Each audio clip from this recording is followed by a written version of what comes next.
Now I know I haven't dropped a video in a minute. That's honestly just because all my software is just kind of fucked up. I couldn't get anything done. And on top of that, between my job and life stuff kept getting in the way. But I'm back now. So for starters, this is a different video than I normally do. I normally just make up a whole bunch of homebrew stuff and just toss them at you guys saying, oh, this would be fun. But instead, I've chosen to just pick a topic and talk about it. So for starters, let's talk about backstories, man. Like backstories in D&D specifically when it comes to creating a character. You know, the whole character creation stuff. And I know I ain't got no type of reputation as a DM or as a player, but that's what this channel is for, y'all.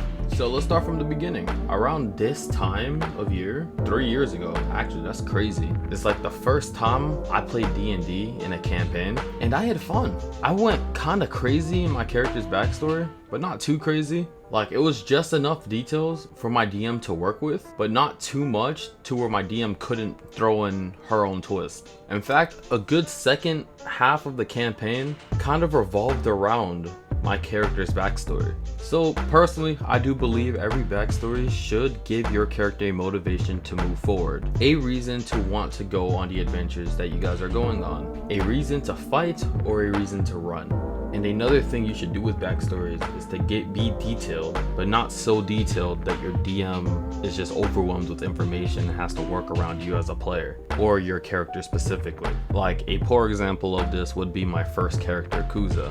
Like I went in on his backstory, but it was really only like a couple paragraphs long. Now since I don't have the notes, the information you're getting is just me paraphrasing based off my memories. So long story short, Kuza was an orphan picked up by a league of blood hunters, more specifically Order of the Ghost Hunter. And really at this time there was only one member of the order. This specific order had a very big beef with necromancers. So unfortunately throughout Kuza's training or his raising, a necromancer pulled up and killed the woman training him, raising him. Now that's all the information that matters, but I do remember at the time I put in so much more needless information. It just kind of threw my DM off a bit, needing to ask me specific questions about this.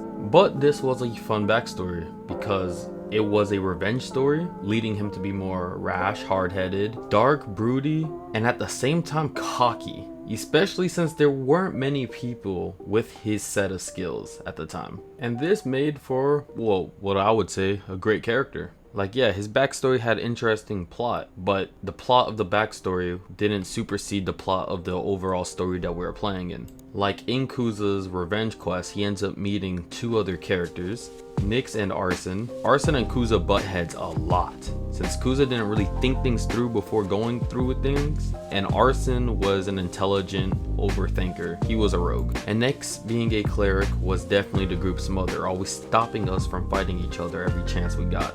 Kuza and Arson has subtle differences over and over and over again. Obviously, Nyx being the guiding light in this. They had fought small town guards, big city guards, a demon drow child, a giant tree fae creature, and they even tamed the baby dragon. They have become military men and saviors overall. So yeah, outside of the way my character interacted with the world, the backstory didn't play too much of an effect into the overall narrative. Up until our final act, where the necromancer was raising the dead, creating a plague around the country with a necro dragon, or is it called Dracolich? With the Dracolich, my fault. Which eventually leads to the party needing to work together with our pet dragon to fight the necromancer and the Dracolich and the army of undead. And in that leads to Kuza's death. But he does not die without leaving lingering effects that end up killing the necromancer anyway. And that concludes his story. And because we never really got into season 2 like that, the party's story. Like I liked this story so much. As a DM, I keep revisiting Kuza as a character in my world that I put together. And I would love to see more smaller tier life plays, like anything that isn't Dimension 20 or Critical Role, play with this in mind. Speaking of smaller tier life plays, I got one in the working right now actually. Kind of only got 2 sessions recorded ahead. And I'm not really gonna publicize it until we get to the 3rd session, just so I know this is a more consistent thing. But I'll let you guys know about this on Twitter, so feel free to look in the description below, check out my links, subscribe, and have a very nice, fabulous, fantastic day. So like always, Echo out.